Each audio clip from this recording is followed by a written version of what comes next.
একটা জিনিস বলে নেই, দ্যাট পরের বাক্য হচ্ছে দ্যাট আপনি কখন ব্যবহার করবেন। দ্যাট কিন্তু আপনি ব্যক্তি এবং বস্তুর ক্ষেত্রে, উভয় ক্ষেত্রে কিন্তু আপনি দ্যাট ব্যবহার করতে পারবেন।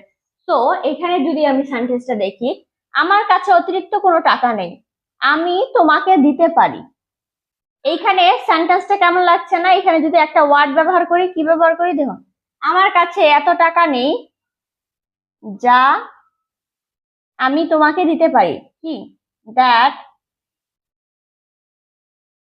That I can give you. এখন এইখানে কিন্তু এই যে আমার কাছে অতিরিক্ত টাকা নেই, তার মানে কি এখানে কিন্তু বস্তু বুঝিয়েছে, দ্যাটস ওয়াই আমরা কি এখানে দ্যাট ব্যবহার করেছি।